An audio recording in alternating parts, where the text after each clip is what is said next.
Shalom semua, selamat sore. Kita akan belajar tentang Hanukkah. Hari ini Rabu 6 Desember 2023.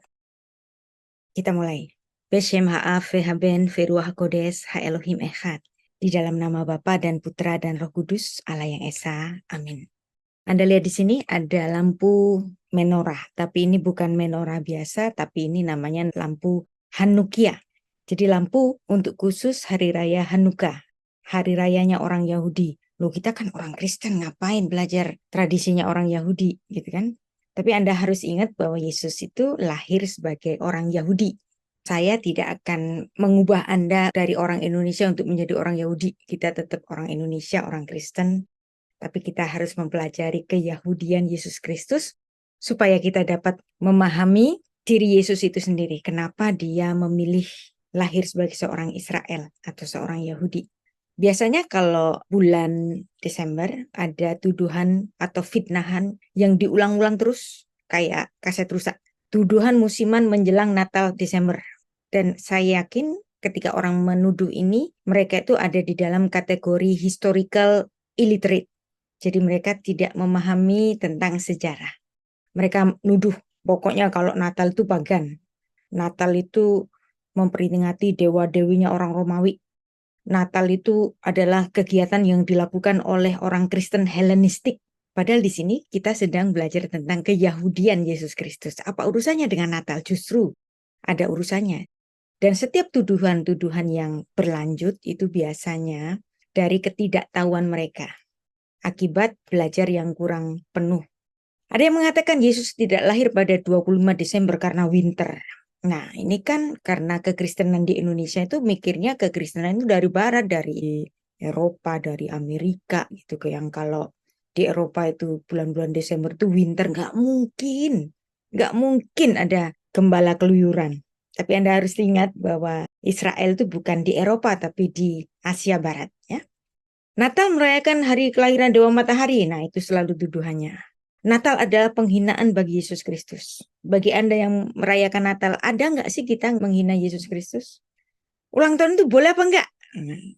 Tuhan menetapkan ibadah, bentuk ibadah yang sejati ya, dalam roh dan kebenaran. Tapi kita tetap belajar Alkitab, tetap belajar sejarah. Santa menjadi ikon Natal. Nah, Santa jadi ikon Natal itu termasuk tradisi memang.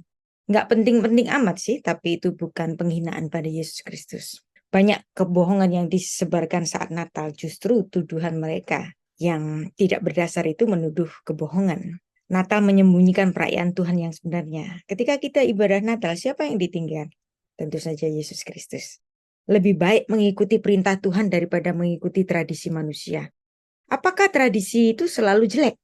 Apakah Yesus pernah ngikutin tradisi yang nggak diajarkan di Torah? Nanti ternyata ada ya. Jadi supaya kita jangan historical illiterate, kita belajar bersama. Kita belajar dulu mengenai Jewish holiday, hari-hari raya orang Yahudi. Yang utama ini yang saya kasih kotak kuning ini. Yang paling penting adalah Passover tentu saja, hari raya Paskah. Dan di dalam hari Paskah ini ada 3 rangkaian hari raya yang penting. Ada hari Paskah, roti tidak beragi, dan hari raya buah sulung. Jadi sekaligus 3. Paskah ini ada di musim semi. Kemudian ada Shavuot, ini hari raya Pentakosta, musim panas. Kemudian hari raya Rosh Hashanah, tahun baru. Yom Kippur, hari raya pendamaian. Terus hari raya Sukkot, hari raya Pondok Daun. Kemudian di sini Hanukkah. Hanukkah itu termasuk hari raya minor. Nanti saya bisa menunjuk bahwa Hanukkah ini ada hubungannya dengan Natal. Dan biasanya Hanukkah itu jatuhnya pada sekitar bulan Desember. Jadi mirip-mirip Natal memang. Dan memang Hanukkah ini yang nanti menyebabkan Natal. Perayaan Natal ini adalah cikal bakal dari Hari Raya Natal, Hanukkah. Kalau Anda lihat di internet bulan-bulan Desember ini, 2023, Hanukkah itu jatuh pada besok petang hari. Jadi jam 6 sore mereka memasuki Hanukkah yang pertama dirayakan selama 8 hari. Nah menariknya, Desember 2024 nanti mereka akan memulai Hanukkah itu pada tanggal 25 Desember. Jadi sama-sama 25 Desember. Hanukkah itu selalu jatuh pada 25 Kislev. 25 Kislev. 25 Kislev, kemudian ada hubungannya dengan 25 Desember. Dan nanti tahun depan 25 Kislev itu sama dengan 25 Desember. Jadi Kislev itu bulan keberapa sih? Kislev itu bulan ke-9. Perhatikan ya, ingat-ingat ini. Ini penting. Kislev bulan ke-9. Hanukkah tanggal 25, bulan 9. Ini nanti menarik. Orang-orang yang anti Natal itu biasanya mengatakan bahwa tanggalan ini adalah tanggalan Helenistik atau tanggalan yang sudah menyerap pagan. Tapi sebenarnya 25 Kislev yang adalah Hanukkah, ini kan Yahudi banget, Jewish holiday. 25 Kislev, 25 bulan 9. Kislev. Nah, supaya kita belajar benar-benar. Anda mungkin nggak punya ide, apa sih ini kok kita belajar tanggalan nih? Saya yakin Anda nggak pernah belajar kalender, tapi hari ini kita belajar kalender. Kalendernya orang Ibrani. Ya, bulan ke-9 namanya Kislev. Kalender Masehi bulan ke-12 Desember. Ya, jadi ada ini Desember Kislev. Desember Kislev. Jadi Kislev itu sekitar bulan Desember, selalu jatuhnya di situ. Nah, Hanukkah tahun ini mulai besok jam 6 petang sampai jam 6 petang 15 Desember dirayakan selama 8 hari. Nah, kalau meneliti angka 8 dan angka 25 ini saya bisa detail sekali, tapi kita cuma waktu sekitar 1 jam lebih, kayaknya nggak memenuhi waktu untuk belajar itu semua. Tapi paling tidak Anda tahu kulitnya dan dasar kenapa kita kok merayakan Natal pada bulan Desember. 7 hari raya itu ada 3 hari raya yang penting. Yang pertama adalah hari raya Paskah, yang kedua adalah hari raya Pentakosta yang paling penting, terus yang ketiga adalah hari raya Tabernakel atau hari raya Sukkot. Orang-orang yang menolak Natal bulan Desember itu menolak karena Yesus Kristus itu harus lahir di antara 7 hari raya ini. Nah, 25 Desember kan nggak masuk di dalam 7 hari raya ini. Maka Yesus harus lahir satu dari 7 hari raya besar ini. Dari 7 hari raya besar ini, yang terbesar, yang paling penting tentu saja apa? Paskah dong, ketika Yesus mati di kayu salib. Atau ketika mereka merayakan peringatan keluarnya Bani Israel itu keluar dari Mesir. Dan disitulah lahirnya bangsa Israel. Jadi yang paling besar tentu saja yang pertama. Yesus harus lahir di antara ke-7 hari raya ini. Mereka ngototnya begitu. Maka mereka kemudian menuduh Natal 25 Desember pasti salah. Kenapa? Karena tidak jatuh pada 7 hari raya ini. Nah, apakah argumentasi atau tuduhan mereka yang diulang-ulang setiap tahun menjadi tuduhan musiman itu benar? Nah, sekarang kita belajar ya. Kita tahu bulan Nisan adalah bulan yang pertama. Nah, bulan Kislev yang tadi kita sudah belajar, Hanukkah itu jatuh pada bulan ke-9, tanggal 25 itu hari raya Hanukkah. Tanggalnya 25 Kislev. Menarik. Kislev bulan yang ke-9. Saya ulang-ulang. Nanti Anda akan takjub pada satu dokumen dari gereja. Kenapa ini kok dirayakan selama 8 hari? Karena pada saat awal dari Hanukkah ini, mereka memperingati ada pahlawan orang Yahudi namanya Yehuda Hamakabi.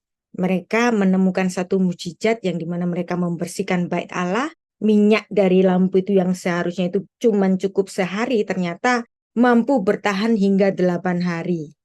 Ya, makanya setiap Hanukkah dirayakan selama 8 hari. Ya, ingat ini angka 8 ini penting. Nanti Anda akan takjub kenapa 8 gitu kan? Kalau Anda membaca pada Yohanes 10 ayat 22 sampai 23, ini menarik. Yesus Kristus memperingati suatu hari raya yang enggak diperintahkan di Torah. Tapi dia datang. Dia datang di bait Allah untuk mengajar, untuk merayakan hari raya Hanukkah. Ditulisnya di Yohanes pasal 10 ya. Jadi Hanukkah tahun ini jatuh pada tanggal 7 Desember, Kamis petang sampai Jumat 5 Desember 2023. Tradisi Natal itu kan memasang pohon terang, ada kerlap-kerlip lampu. Nah, ini bisa dikategorikan sebagai mengadopsi hari raya lampunya orang Yahudi, yaitu hari raya Hanukkah. Jadi awal mula pohon terang yang ada lampu-lampunya itu mengambil dari tradisi hari raya lampu, yaitu hari raya Hanukkah. Hari raya Hanukkah atau hari raya pentabisan Bait Allah yang ditulis dalam Yohanes 10 ayat 22 sebenarnya hari raya minor saja. Hari raya ini sebenarnya nggak relevan dirayakan orang-orang Yahudi karena Bait Allah di Yerusalem kan sudah runtuh. Tapi tetap mereka sampai hari ini merayakan hari raya lampu ini. Dan menarik juga di dalam Yohanes 10 ayat 22 nanti Anda akan temukan Yesus itu menyebutkan satu perkataan yang amat terkenal. Akulah terang dunia. Dan dia mengucapkan ini menjelang hari raya Hanukkah yang dimana kalau saya boleh katakan dengan bahasa hari ini, Hanukkah adalah hari ulang tahunnya Yesus. Ketika Yesus ulang tahun, dia merayakannya dengan apa? Mengajar di Bait Allah. Dia berjalan-jalan di Serambi Salomo seperti kayak begini sambil mengajar. Ini ulang tahunnya Yesus. Anda nggak setuju? Nggak apa-apa, tapi akan saya buktikan bahwa ini sebenarnya ulang tahunnya Yesus yang sekarang ini kita rayakan sebagai hari raya Natal. Yohanes 10 ayat 22. Kalau Anda membaca terjemahan bahasa Indonesia, tidak lama kemudian tibalah hari raya pentabisan Bait Allah di Yerusalem. Ketika itu musim dingin. Untuk terjemahan Messianic Bible bagi orang-orang Mesianik ya, Yahudi Mesianik itu menerjemahkan hari raya pentabisan Bait Allah ini dengan Hanukkah, Feast of Dedication. Hari raya pentabisan Bait Allah ini 25 Kislev. Kita tadi sudah tahu tanggalnya kan? 25 bulan 9. Vayehi Hanukkah bi Yerusalem. Dan saat itu adalah hari raya Hanukkah di mana di Yerusalem VHet Setaf. Dan pada saat itu adalah musim gugur atau menjelang musim dingin. Setaf. Dan menariknya, kalau kita membaca Yohanes pasal 1, di situ ada tribute dari Yohanes. Mengatakan bahwa ada satu inkarnasi. Mesias yang dijanjikan itu lahir dan dia disebut sebagai sang terang itu. Terang yang sesungguhnya yang menerangi setiap orang yang sedang datang ke dalam dunia. Dan nanti Yesus akan merujuk pada dirinya sendiri bahwa dia adalah terang dunia. Akulah terang dunia. Sekarang kita baca ayat 23. Saat itu pada saat Hanukkah, Yesus berjalan-jalan di Bait Allah di Serambi Salomo. Ya, Bait Allah Serambi Salomo di pinggir-pinggirnya itu ada banyak orang-orang Yahudi berkumpul untuk belajar tentang Torah. Nah, maka dari situ, dari pijakan Hanukkah ini, kita akan mempelajari the birth of Jesus Christ in his Jewish context. Mempelajari kelahiran Yesus dalam konteks keyahudiannya. Dan setiap kali kita merayakan Natal, sebenarnya itu kita juga merayakan Paskah. Jadi kalau Anda melihat gambar ini gambar Yesus disalib, dan di sini ada gambar orang Majus yang datang untuk menemui bayi itu, dan di sini ada kelahiran Yesus. Kematian dan kelahiran Yesus itu sangat berhubungan sekali. Jadi kalau kita merayakan Natal, itu sebenarnya ada hubungannya dengan Paskah.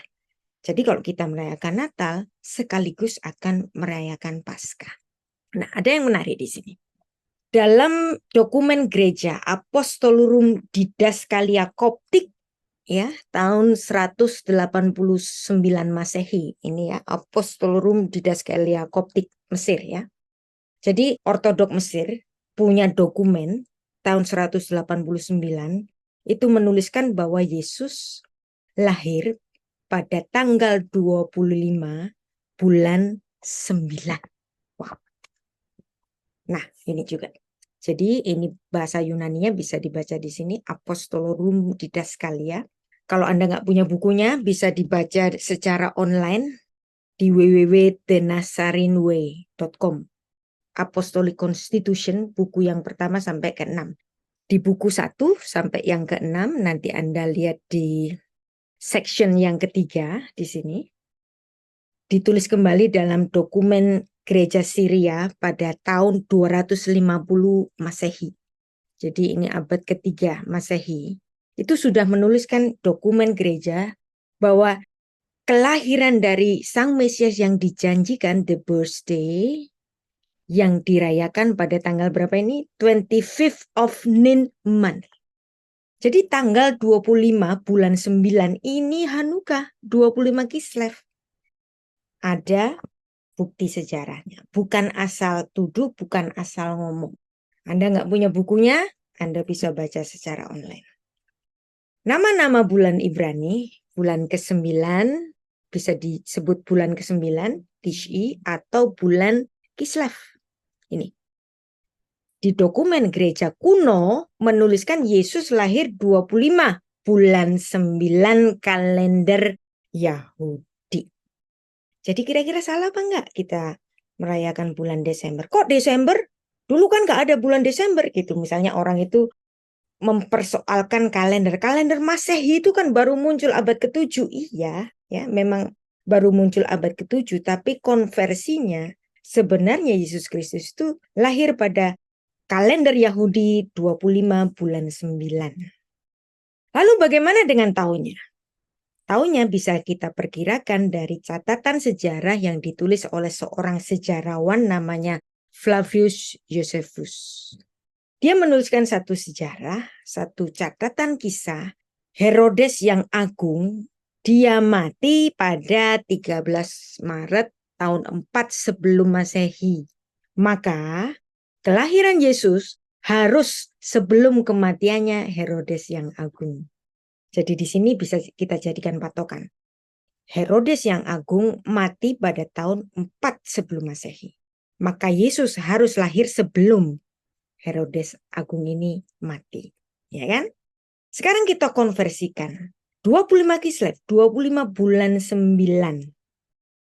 Tahun 3757 kalender Yahudi, ya, kalau kita lihat dengan hitungan kalender hari ini yaitu kalender Masehi, itu 25 Desember tahunnya 5 sebelum Masehi. Nah, jadi di sini Flavius Josephus mencatat kematian Herodes 4 sebelum Masehi. Maka dihitung dengan konversi ini, Yesus itu kira-kiranya lahir pada 5 sebelum Masehi. Nah dulu kan nggak ada, kalender Masehi kan belum.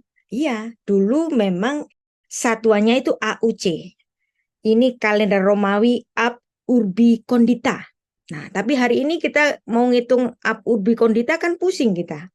Maka ada orang yang sudah mengkonversikan tahun 749 AUC ini dengan 5 BC. Jadi Yesus lahir 25 Kislev 3757 yang equal. Nah ini Anda lihat di sini Hanukkah Kislev 25 waktu itu persis sama dengan 25 Desember 5 BC. Nah kalau dibandingkan dengan catatan Josephus 4 sebelum Masehi, ini klop. Ini memang perkiraan, yes. Ini tradisi, yes. Kita akui ini tradisi. Tapi hitungan dari bapak-bapak gereja purba itu mendekati kebenaran. Nah, apa sih tahun AUC itu? Ab Urbi Condita. Nah, ini ada penemuan koin kuno yang dimana tertulis tahun 1001 AUC.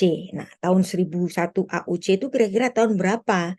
Kira-kiranya tahun 248 Masehi. Ya, pusing pasti Anda kalau belajar ini. Tapi nggak apa-apa, tetap saya ngomong supaya kita tahu kenapa kok gereja itu menentukan 25 Desember itu dasarnya dari mana. Ab Urbi Condita adalah tahun sejak berdirinya kota Roma. Di situ kemudian menjadi satuan kalender kuno. Jadi misalnya kalau berdirinya Roma itu tahun 753 sebelum Masehi, maka tahun 1 Masehi adalah tahun 754 AUC, Ab Urbi Condita. Dari sini nanti muncul tahun-tahun yang bisa ditemukan orang dengan konversi itu. Ini memang ilmu khusus. Anda kalau mau belajar ini ada pelajaran tersendiri. Nah sekarang kita balik lagi ke Hanukkah. Hanukkah itu diperingati pada setiap 25 bulan Kislev. 25 bulan Kislev tahun ini itu jatuh pada tanggal 7 Desember petang hari. Menariknya, tahun depan itu persis sama dengan Natal kita. 25 Desember adalah 25 Kislev, persis seperti yang terjadi pada tahun 5 sebelum Masehi, ketika Yesus Kristus lahir. Bagaimana dengan tahunnya orang Yahudi? Tahunnya orang Yahudi namanya Seder Olam. Seder Olam Rabbah, yang dimana tahun-tahunnya itu dihitung dari umur-umurnya orang-orang yang ada di Alkitab. Ya, ini juga pelajaran tersendiri. Kalau saya bicara tentang ini, saya perlu 3 jam kalau semuanya mau dibahas ya. Tapi yang penting Anda tahu bahwa ini semuanya ada hitung-hitungannya, bisa dikonversikan, bisa dipertanggungjawabkan. Jadi Rosh Hashanah itu tahun barunya orang Yahudi, bahwa tahun ini masuk ke 5784 tahun Yahudi. Nah, ini Seder Olam Rabbah, ini hitungan tahun Yahudi. Bagaimana dengan tahun Masehi? Tahun Masehi itu baru ditentukan oleh seorang astronom yang namanya Dionysius. Dia itu pengennya membuat satu tahun di mana Yesus menjadi tanda. Yesus menjadi tanda kelahirannya menjadi tahun Masehi. Makanya ada tahun before Christ atau tahun Common Era, itu tahunnya Yesus Kristus, atau tahun Masehi. Tahun di mana Sang Mesias itu lahir. Dia pengennya Yesus lahir tahun 1 gitu kan. Tapi ini pun masih jadi masalah, kalau ada tahun 1, tahun 0-nya itu kapan gitu kan. Nah, kemudian dia menjadikan Yesus Kristus itu lahir tahun 1. Pengennya sih begitu, pengennya. Tapi kemudian dia itu lupa. Dia menghitung hitungan kalender itu dari memerintahnya Kaisar Agustus. Tapi dia lupa. Kaisar Agustus itu sebelum menjadi nama Kaisar Agustus, dia sebelumnya bernama Kaisar Octavius. Dia mengganti namanya menjadi Kaisar Agustus setelah dia menang lawan Mark Antony dan Ratu Cleopatra. Ada kurun waktu 4 tahun yang dimana dia bernama Octavius, yang kemudian dia berganti setelah menang melawan Ratu Cleopatra, dia mengganti namanya menjadi Kaisar Agustus.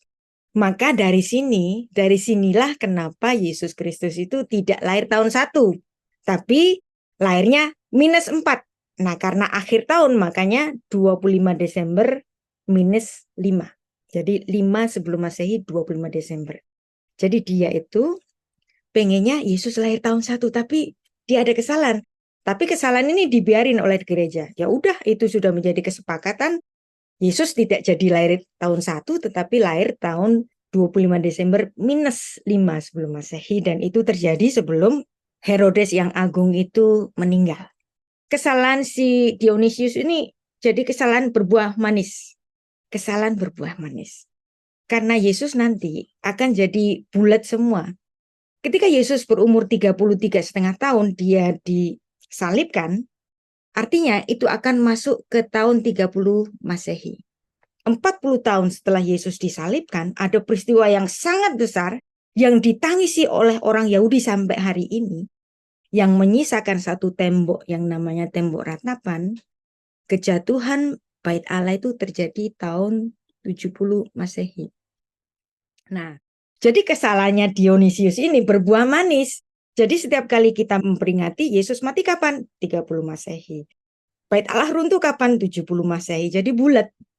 Coba seandainya Yesus Kristus itu betul-betul lahir tahun 1, kan gak enak. Tahun 33 atau tahun 34. Terus jatuhnya Bait Allah kapan? Tahun 74, gak enak. Kalau gini kan jadinya tahunnya jadi bulat. Khusus untuk ini menarik sekali, tapi itu bahasan yang lain. Tapi yang penting kita dapat angka bulat aja. Kesalahan Dionysius berbuah manis. Anda lihat di sini ada satu jurnal yang saya kutip, yang betul-betul mengambil dari penelitiannya Josephus, bahwa Herodes mati 4 BC, maka Yesus harus lahir sebelum 4 BC ini. Yesus lahir 25 Desember 5 BC. Nah, sekarang apa hubungannya pohon terang dengan pohon Natal? Menariknya, kalau Anda ke Haifa di Israel, orang-orang Israel di sana itu merayakan Hanukkah. Di sini ada lampu Hanukkah yang tadi sudah kita bahas. Lampunya ditaruh bersama-sama dengan pohon terang yang besar di bundaran Ben Gurion di kota Haifa. Nah, jadi menarik, di Israel merayakan Natal sekaligus Hanukkah itu sudah biasa di Israel. Jadi kalau ada orang-orang Kristen Indonesia, Natal pagan. Nah, di Israel sendiri pasang pohon Natal besar-besar. Karena memang ada banyak orang Kristen di sana dan juga ada sebagian orang Yahudi yang sudah percaya Yesus yang merayakan Hanukkah sekaligus Christmas dan mereka menyebutnya menjadi Krismukah. Jadi Christmas Hanukkah. Jadi ada Hanukkah, ada Christmas, kemudian digabung menjadi Krismukah karena pohon terang memang menyerap dari tradisi Hanukkah yaitu hari raya lampu. Apa sih Hanukkah itu? Pasti ada latar belakang sejarahnya dong. Iya, memang ya. Jadi ada seorang yang bernama Yudas Makabe atau yang bernama Yehuda Hamakabi. Ini nama bahasa Ibraninya, nama bahasa Yunaninya Yudas Makabe atau Yehuda Hamakabe, Yudas Makabios. Ada satu peristiwa besar, kira-kira 165 sebelum Masehi, pada tanggal 25 Kislev dan 2 Tebet. Sekarang kita belajar tentang Hanukkah. Kerajaan Israel, raja yang dianggap legitimate itu bukan Saul, tetapi Daud. Karena Daud adalah berasal dari suku Yehuda, suku yang memang dinubuatkan untuk melahirkan raja-raja dan termasuk Raja Mesias. Kemudian dari Daud, kemudian lahir Salomo. Setelah Salomo mati, kerajaan terpecah menjadi dua. Kemudian orang kerajaan Yehuda ini dibuang ke Babel, kemudian kembali ke Tanah Suci.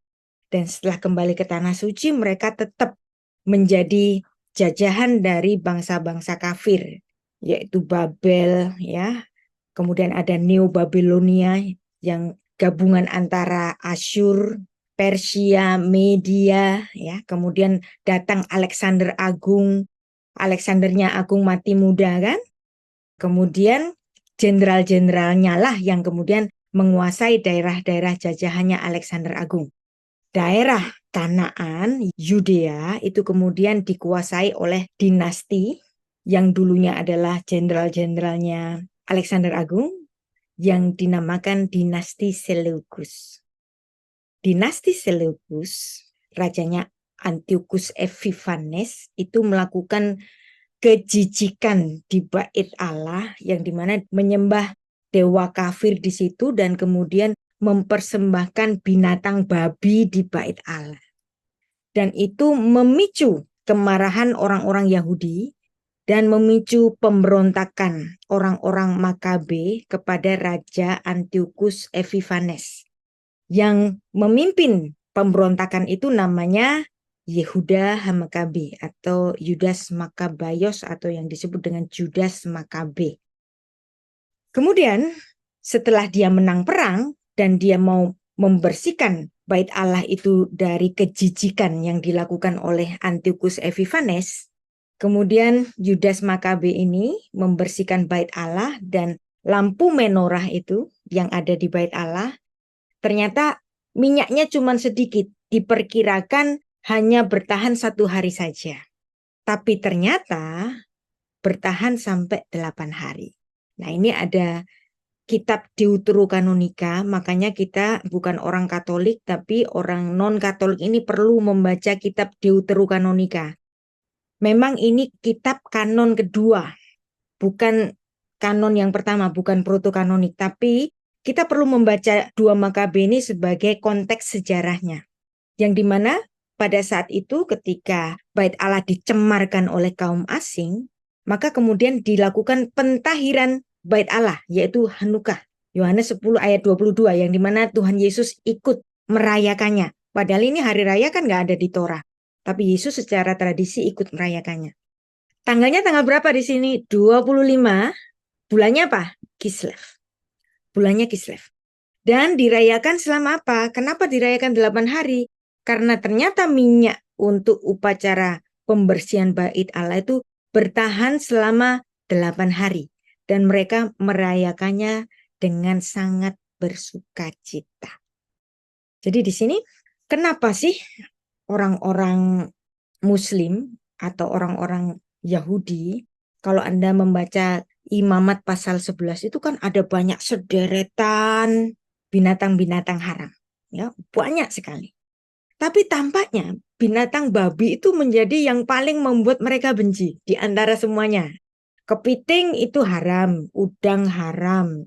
Ada banyak sekali binatang-binatang yang haram, tidak baik untuk dimakan. Tidak boleh untuk dimakan. Tapi tampaknya kenapa sih kok ada keharaman babi? Ya ini, ketika Antiochus Epiphanes mempersembahkan binatang babi dan itu membuat orang-orang Yahudi marah karena itu mencemari bait Allah, itulah kenapa tampaknya hanya babi yang menjadi pelarangan terbesar di antara semua makanan-makanan haram itu. Karena di sini ada sejarahnya, yaitu sejarah Hanukkah. Pemberontakannya orang Yahudi ketika bait Allah itu dicemari dengan persembahan binatang babi. Ada di buku saya, Parashat Noah. Kalau Anda nggak punya bukunya, bisa baca online www.sarapanpagi.org. Jadi di sini Anda harus tahu bahwa ketika mereka dibuang ke Babel dan bait Allah itu runtuh pada tahun 586 sebelum Masehi, kemudian bait Allah itu dibangun kembali dengan dekretnya Kores. Bangunan ini kemudian selesai dibangun pada 352 sebelum Masehi. Kemudian ada pemberontakan Hanukkah tadi. Dan itu selesainya kapan? Tahun 165 Masehi. Siapa yang menjadi pemimpin pemberontakannya? Yehuda Hamakabi. Nah, kemudian nanti tahun 70 Masehi, setelah Yesus naik ke surga, 40 tahun setelahnya ada kehancuran bait Allah di Yerusalem tahun 70 Masehi. Jadi dari sini kenapa kok dirayakan 8 hari? Karena mujizat minyak yang tadi. Jadi ada angka 8 di sini. Ada yang menarik. Kenapa 25 Kislev dan angka 25 dalam gematriannya orang Yahudi itu disebut angka terang? Kenapa kok angka terang? Ya, di sini. Kalau Anda membaca ini dalam naskah bahasa asli Ibrani-nya, saya bacakan di sini. Bereshit 1, bara kata kedua, Elohim kata ketiga, et hashamayim, ve'et haaretz, itu ada 7 kata. Kemudian di ayat kedua total ada 21 kata. Ke ayat yang ketiga, Yehi-or, Vayehi-or. Vayomer Elohim, Yehi-or. Nah, or adalah kata ke-25 dalam Torah. Nah, jadi 25 Kislev, Hari Raya Lampu. Wah, ini cocok logi nih. Kayaknya cocok logi. Jadi ada ilmu angka dalam naskah Ibrani itu namanya ilmu gematria. Seperti cocok logi, tapi cocok, seringkali cocok. Kecocokan-kecocokan ini menarik sekali. Ada 25, ada 8 gitu kan. Jadi dari sini kita dapat memahami tuduhan orang-orang yang mengatakan bahwa ini Kristen Helenistik, Kristen nggak ngerti keyahudian. Justru Natal very Jewish idea. Saya akan buktikan. Saya pernah menulis satu tulisan yang sangat lengkap yang sebagian saya sampaikan sore ini. Nggak saya sampaikan semuanya. Kalau saya sampaikan semuanya saya perlu 2-3 hari ya. Tulisannya itu judulnya Natal Digugat. Menjawab tuduhan atau fitnah musiman persoalan-persoalan Natal 25 Desember. Kenapa mereka itu selalu menggugat itu? Itu bukan dari pengetahuan mereka, tapi karena mereka itu historical illiterate. Mereka nggak ngerti tentang sejarah. Kalau mereka belajar benar-benar tentang sejarah, mereka akan takjub. Contohnya apa tadi? Ketika mereka mau membuka dokumen gereja, yaitu Apostolorum Didaskalia, menuliskan kelahiran Sang Mesias itu tanggal 25 bulan 9. Ada dokumentasinya. Bahkan bisa dibaca secara online. Orang mengatakan, nggak mungkin Yesus itu lahir bulan Desember atau Hanukkah sekalipun. Karena Hanukkah itu bukan 7 hari raya. Saya tanya ke Anda, kejadian Anda ketika Anda lahir atau ketika Anda di perut ibu? Jadi inkarnasi, apakah ketika Yesus lahir ataukah ketika si jabang bayi itu masuk ke perutnya Maria ini? Kejadiannya manusia itu dihitung ketika dia lahir atau ketika ada di perut ibunya? Seharusnya kejadian manusia bukan dihitung ketika dia lahir keluar dari perut ibu, tetapi dari janin itu ketika masuk ke dalam perut ibu.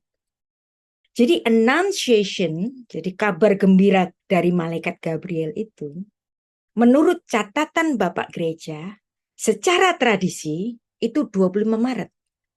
9 bulan setelah 25 Maret, Anda menemukan tanggal berapa?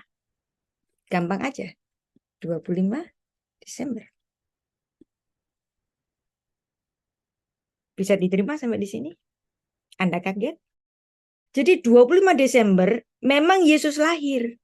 Kalau Anda masuk ke 25 Maret di sini, itu sebenarnya Maret, April itu adalah bulan-bulan Paskah.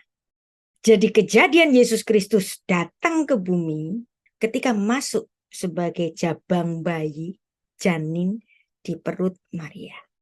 Jadi tanggal 25 Maret secara tradisi oleh Gereja Ortodoks Timur maupun Katolik Roma diperingati sebagai hari raya kabar sukacita dari Malaikat Gabriel kepada perawan suci Maria.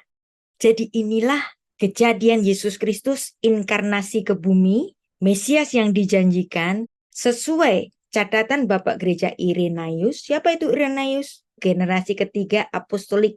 Dia hidup pada abad kedua Masehi, nggak jauh-jauh amat dari Yesus. Kemudian Tertullianus ini juga hidup pada abad kedua Masehi.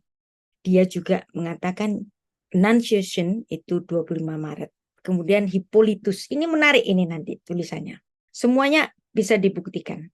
Julius Africanus, semua bicara secara seragam. Annunciation 25 Maret. Apa sih bukti bahwa kejadian manusia itu sejak di perut ibu, bukan sejak lahirnya? Bahkan orang Chinese kuno, kalau dia itu umurnya 33, itu harus ditambah 1 tahun. Kenapa? Karena ketika di perut ibu, itu dihitung. Jadi orang Chinese kuno, kalau ulang tahun 17, berarti dia harus ditambah 1 tahun. 1 lagi, karena 9 bulan di perut ibu itu dihitung sebagai 1 tahun. Nah, jadi di sini. Kalau orang-orang yang menuduh kita sebagai Kristen Helenistik gara-gara merayakan Natal 25 Desember, yang mereka itu mengatakan Yesus harus lahir pada 7 hari raya ini, dan mereka memilih hari raya Sukot. Justru ketika kita merayakan 25 Desember, Annunciation, janin masuk ke dalam perutnya Maria, itu terjadi pada hari raya Paskah, bukan? Kalau ini dalam hitungan kalender Romawi itu 25 Maret, hitungan gampangannya 25 Desember Yesus lahir. Ya kan? Apa yang menjadi bukti secara alkitabiah bahwa manusia dihitung bukan sejak lahirnya, tetapi apa? Sejak di perut ibu. Contohnya Raja Daud sendiri menuliskannya di dalam ilham Roh Kudus. Mazmur 139 ayat 13 sampai 16. Saya langsung baca ke ayat 16 aja. Matamu melihat aku selagi bakal anak. Di dalam kitabmu semuanya tertulis hari-hari yang akan dibentuk sebelum ada satupun daripadanya. Nah, jadi ketika bakal anak, dia sudah dihitung. Mata Tuhan sudah melihat.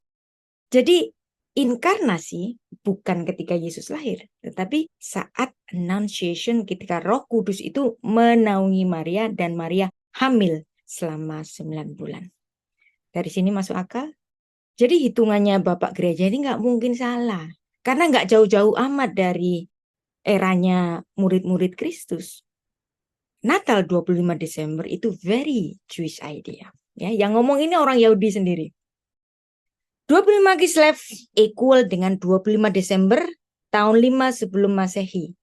Bukti-bukti sejarahnya dari gereja-gereja purba ada di dalam Apostolorum Didaskalia yang Koptik. Ini saya punya Koptik nih.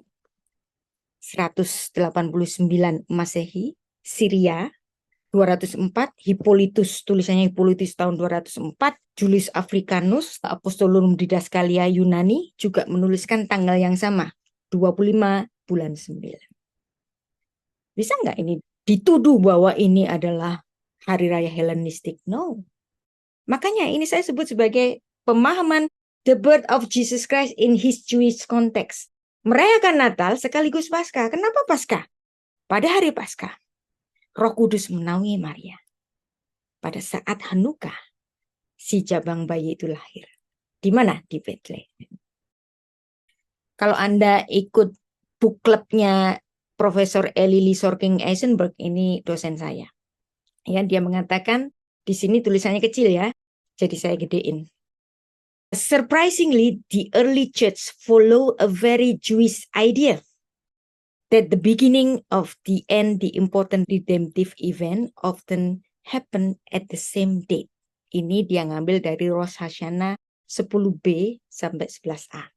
Jadi awal dan akhir dari seseorang itu biasanya terjadi pada tanggal yang sama. Kematian Yesus itu kapan? Pada saat hari raya Paskah, kan? Kejadian Yesus Kristus masuk di perutnya Maria sama pada hari raya Paskah. Jadi ini ada dokumennya orang Yahudi dalam Talmud, namanya Rosh Hashanah 11a. Rabbi Yeshua Omer, Benisan Nifra Haolam. Pada bulan Nisan itu bulan pertama Yahudi. Alam semesta diciptakan. Pada bulan Nisan, bapak-bapak leluhur lahir. Pada bulan Nisan, bapak-bapak leluhur mati. Kemudian Benisan Niggalu. Pada bulan Nisan kita itu ditebus. Ditebus dari apa? Ditebus dari perbudakan di Mesir. Makanya hari raya Paskah adalah hari perayaan kemerdekaan orang Israel keluar dari Mesir, dan itu membuat bangsa Israel menjadi merdeka. Menarik ini, Rabbi Yeshua ngomong, nanti di masa datang kita semua akan ditebus pada bulan Nisan juga. Benisan Atidin Ligal. Di masa depan kita akan mendapat penebusan yang penuh pada bulan Nisan. Bukankah ini merujuk kepada kematian Yesus yang terjadi pada bulan Nisan? 14 Nisan itu kan Paskah. Wow. Jadi nggak salah kalau Profesor Eli Sorking di sini melihat bahwa apa yang dihitung oleh bapak-bapak gereja itu sebenarnya very Jewish idea. Dikaitkan dengan dokumennya orang Yahudi sendiri, Benisan Nifra Haolam, Benisan Niggalu, Benisan Atidin Ligael. Pada bulan Nisan kita itu ditebus, dibebaskan dari perbudakan di Mesir. Nanti di masa datang Sang Raja Mesias itu akan menebus kita pada bulan Nisan juga. Bukankah Yesus mati pada bulan Nisan, pada hari Paskah?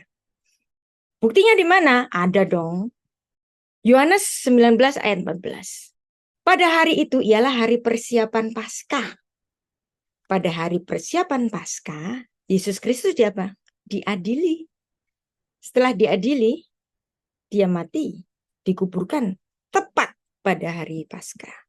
Jadi persiapan Paskah ini bahasa Ibraninya Erev Pesak. Erev Pesak itu 14 Nisan.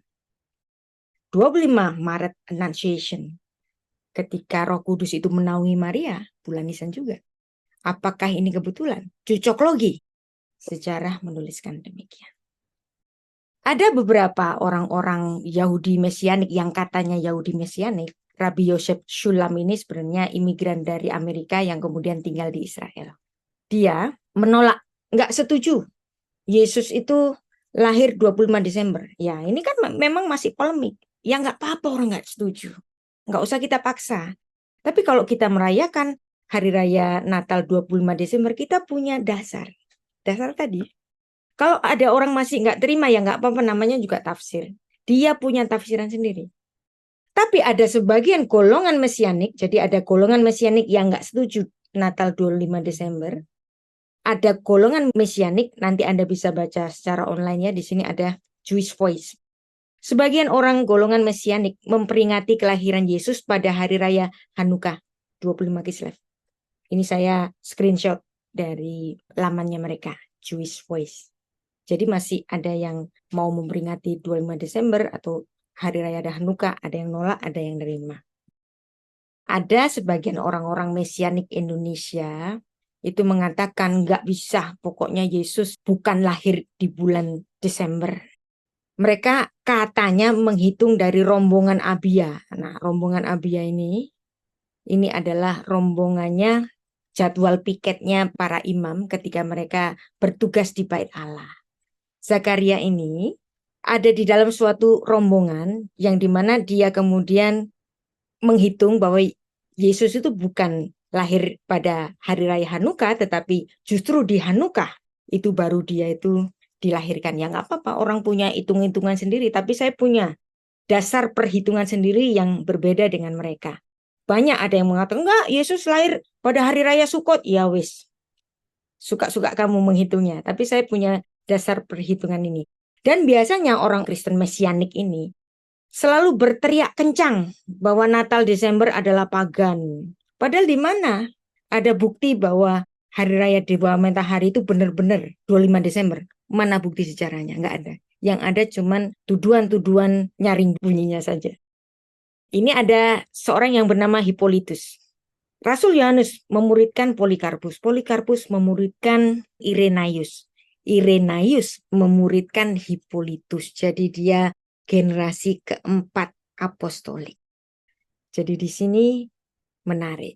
Bagian ketiga di sini. Yesus Kristus itu lahirnya 8 hari sebelum kalender Januari. Jadi Hippolytus menulis dalam bukunya bahwa Sang Mesias itu lahir 8 hari sebelum kalender Januari. Coba Anda hitung mundur. 8 hari sebelum tanggal 1 Januari. Itu tanggal berapa? 25 Desember.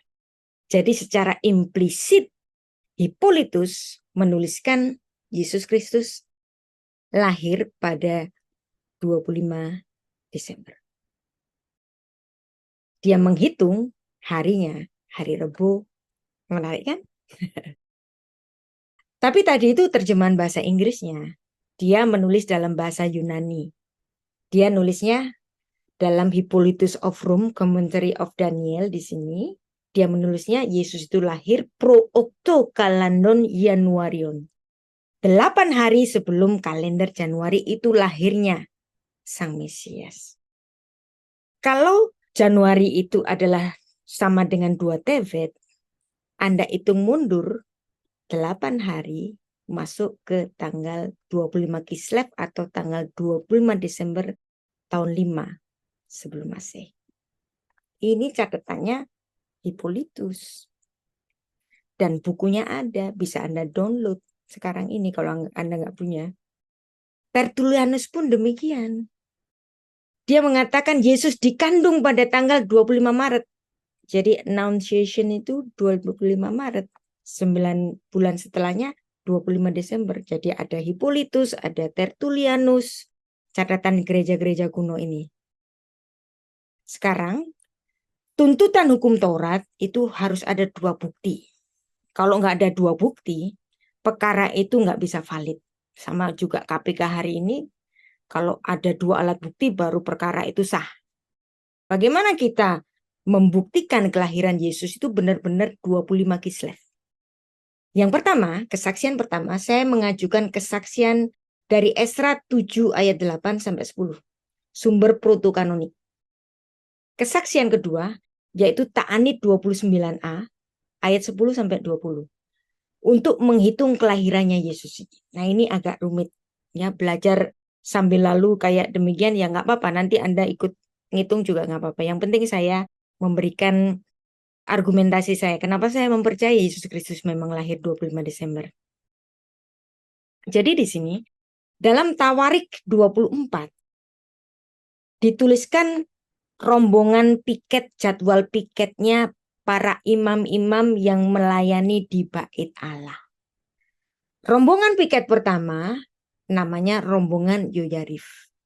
Piket yang kedua rombongan Imam Yedaya. Langsung di sini rombongan piket ke-8 itu Abia. Kenapa kok saya harus memperhatikan ini? Karena ini nanti equal dengan rombongan piketnya Imam Zakaria, yaitu bapaknya Yohanes Pembaptis. Nanti kita bisa lihat Yohanes Pembaptis itu lahirnya kapan, jadi Elizabeth itu hamilnya kapan, konsepsinya itu kapan. Nah, jadi kita bisa melihat. Jadi hitungan yang benar, jadi bukan hitungan para orang-orang mesianik tadi. Golongan Natal Sukot itu menghitung jadwal piketnya para imam itu sejak bulan Nisan. Tetapi saya tidak menghitung sejak bulan Nisan, tetapi sejak bulan Av. Kenapa saya harus menghitung bahwa jadwal piket rombongan imam yang pertama itu dimulai dari Yoyarif bukan pada bulan Nisan? bulan pertamanya Yahudi, tetapi pada bulan Av, bulan kelimanya orang Yahudi. Dari mana saya menghitungnya? Saya menghitungnya dari Esra pasal 7 ayat 8 sampai 10. Lalu tibalah ia di Yerusalem pada bulan kelima. Nah, maka bulan kelima menjadi jadwal piket yang pertama bagi Yoyarif. Kalau Yoyarif baru berpiket, baru tugas pada bulan yang kelima, maka nanti bisa kita hitung. Gilirannya Imam Zakaria yang adalah rombongan Imam Abia itu jatuh pada bulan apa? Ya kan? Bagi orang-orang yang menghitung jadwal piket mulai dari bulan 1, memang Yesus nanti akan lahir pada hari raya Sukot. Dan ini nggak banget. Karena hari raya Sukot, pada hari raya Sukot itu hari raya yang dijadikan Sabat. Kalau ini Sabat, nggak akan ada gembala keloyongan di padang, karena itu hari Sabat. Justru ketika ini bukan Sabat, justru Yesus lahir pada tanggal yang bukan hari Sabat.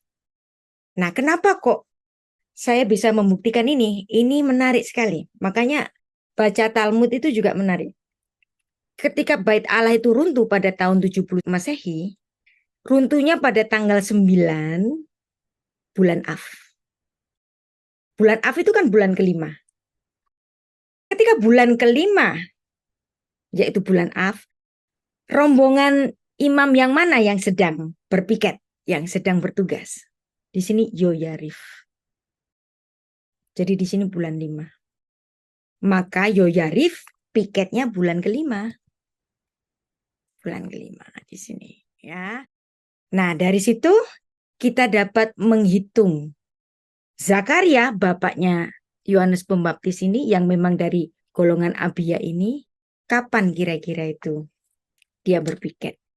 Kalau Yoyarif itu bulan Av, maka kemudian dapat kita perkirakan bahwa konsepsinya Yohanes Pembaptis itu terjadi pada sekitar bulan-bulan Tisri di sini. 6 bulan setelah bulan Tisri, jadinya bulan apa? Nah, jadi di sini bulan Tisri, istrinya Imam Zakaria konsepsi, ada pembuahan setelah mendapatkan penglihatan dari malaikat bahwa kamu punya anak nanti. Nah, itu kan pada bulan-bulan Tisri di sini, yang dimana itu adalah jadwalnya Imam Zakaria. 6 bulan setelah Elizabeth ini konsepsi, ya dibuahi oleh suaminya, pada 6 bulan ke-6 itu Maria mendapatkan kabar gembira dari malaikat Gabriel. Itu jatuhnya apa? Nisan. Dan inilah yang dihitung oleh bapak-bapak gereja dalam dokumen kuno gereja-gereja purba. Nah, kalau Yesus itu masuk ke perutnya Maria 25 Maret, maka 9 bulan setelahnya adalah 25 Kislev. Maka kesaksian ini benar. Ya, jadi ini ada buktinya. Anda nggak terima nggak apa-apa. Namanya ini semua memang tafsir. Tapi tafsir ini mendekati kebenaran karena ada catatan-catatan sejarahnya. Lukas pasal 1 ayat 10, Gabriel mendatangi Zakaria setelah hari raya Yom Kippur, yaitu pada hari raya Sukot, kalender Ibrani yang jatuh pada bulan Tisri. Nah, kemudian Lukas 1 ayat 23, Zakaria itu pulang. Ketika dia pulang, dia tidur sama istrinya kan? Disitulah terjadi pembuahan. Pembuahan saat itu pula si Elizabeth ini hamil. Nah, pada kehamilannya pada bulan yang ke-6, malaikat Gabriel datang kepada Maria. Nah, 6 bulan setelah bulan Tisri adalah bulan Nisan yang diperkirakan tanggalnya itu 25 Maret. Nah, jadi kita di sini mendapatkan 2 alat bukti. Yang pertama, sumber protokanonik dari Alkitab itu sendiri. Yang kedua adalah sumber sejarah, yaitu dalam Ta'anit 29a, bahwa Imam Yoyarif, rombongannya itu berpiket pada bulan 5, bukan bulan 1. Begitu. Dari mana saya mendapatkan keterangan ini? Dari seorang sejarawan yang namanya Alfred Edersheim. Ya, saya scan di sini, saya berikan Anda catatannya di sini. Nah, ini Imam Yoyarif. Nah, dia bisa menghitung di sini bahwa nanti kalau Imam Yoyarif itu dia berpiket pada bulan kelima, maka pembuahan terjadi kepada Elizabeth istrinya Zakaria itu pada kira-kira bulan Tisri, dan konsepsi terjadi pada bulan Nisan, maka bisa diperkirakan kelahiran Yesus Kristus itu 25 Kislev, yaitu apa? 25 Desember. Di mana di sini? Dia tadi nulis apa? Ta'anit, ini sumber Yahudi yang tadi saya baca, Ta'anit 29a, ini Ta'anit 29a, ya. Jadi ini tulisannya Alfred Edersheim. Julius Africanus pun demikian. Dia mengatakan Yesus Kristus lahir 25 Desember, konsepsi 25 Maret. Ya, bukunya saya scan dua-duanya. Ada juga bukunya Pak Bambang Nursena yang dia menerjemahkan dari Koptik Didaskalia ini yang berbahasa Arab tapi ya, kemudian diterjemahkan ke dalam bahasa Indonesia. Jadi ketika Yesus Kristus berjalan-jalan di Bait Allah pada hari penabisan Bait Allah yaitu Hanukkah, itu sebenarnya Yesus sedang merayakan ulang tahunnya sendiri. Dia rayakan dengan mengajarkan atau men-sharing kebenaran tentang Allah, ya. Jadi Natal 25 Desember berdasarkan catatan-catatan sejarah adalah fakta yang sulit dibantah. Konsepsi pada bulan Nisan, yaitu bulan-bulannya Paskah, maka ini akan berkaitan dengan Natal dengan Hanukkah. Jadi Hanukkah menegaskan bahwa kelahiran Yesus Kristus ditetapkan sebagai setara dengan Hari Raya Hanukkah 25 Kislev. Jadi seperti catatan-catatan Bapak Gereja mengkaitkan Paskah dengan Natal. Ketika kita merayakan Natal, kita juga merayakan Paskah. Kenapa? Karena konsepsi terjadi pada Hari Raya Paskah. Dan bukan cuma itu saja. Di sini tempat kelahiran Yesus merujuk kepada Paskah itu sendiri. Sin Agustin, Santo Agustinus pun juga mengkaitkan Paskah dengan Natal 25 Maret sebagai konsepsi yang dimana secara tradisi diperingati 25 Desember. Ya, ada banyak sekali di sini. Librarian Katolik juga menuliskan hal yang sama. Di sini tulisan dari Paus Benedictus yaitu Joseph Ratzinger. Dia mengatakan creation itu 25 Maret. Persis seperti omongannya Rabbi Yehosua tadi, Benisan Nifra Haolan. Pada bulan Nisan alam semesta ini diciptakan, yaitu kira-kiranya itu Nisan itu kan equal dengan Maret April.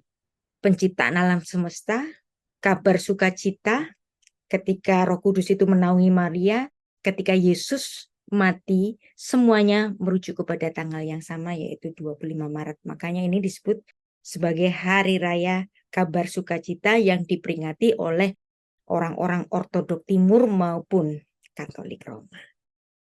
Jadi kalau ada yang mengatakan 25 Desember itu lahirnya Dewa Apollo, lahirnya Saturnus, Dewa Sol Invictus, Dewa Mitra, mereka mengatakan semua seragam sebagai tanggal 25 Desember itu kelahiran dari dewa-dewa pagan ini. Ini fitnah, karena ini nggak ada catatan sejarahnya. Ini asal ngomong, asal nyeplak mulutnya. Tapi nggak ada catatan sejarahnya. Yang brutal banget, ya, mereka mengatakan semua dewa pagan itu lahirnya seragam 25 Desember. Ini mana mungkin, ya? Lebay banget gitu. Ya kalau satu di antara mereka 25 Desember oke lah. Tapi kalau semua dewa pagan itu lahir 25 Desember, itu lebay banget. Nggak ada catatan sejarahnya justru. Asal tuduh. Jadi orang-orang kaum skeptis, orang mesianik, dan yang menuduh kita sebagai Kristen Helenistik itu mengatakan Apollo, Hercules, Horus, Mitra, Sol Invicti, Nostradamus itu secara brutal disamakan lahir 25 Desember. Mana mungkin sih? Ini kan Apollo dewa Yunani, Horus dewa Mesir, Mitra dewa Persia. Mana mungkin lahir pada tanggal yang sama, itu kan nggak mungkin. Ini tuduhan secara brutal. Lebay banget gitu. Kalau satu di antara mereka sama gitu kan, oke lah. Tapi kalau semua dewa pagan lahirnya seragam 25 Desember, ini brutal. Ini tuduhan yang brutal, nggak masuk akal. Ya kan? Nah, ada banyak sekali sumber-sumber internet yang menulis semua dewa lahir 25 Desember. Ya, ada banyak sekali. Ini tulisan tahun 2012, 2017, ini banyak sekali menuduh bahwa dewa-dewa secara seragam, dewa-dewa pagan, pokoknya pagan, lahirnya 25 Desember. Ini adalah tuduhan yang brutal, nggak ada bukti sejarahnya. Ya. Justru ketika kita mempelajari Jesus Christ in his Jewish context, kita dapat memahami bahwa ketika kita merayakan Natal, saat itu pula kita merayakan Paskah.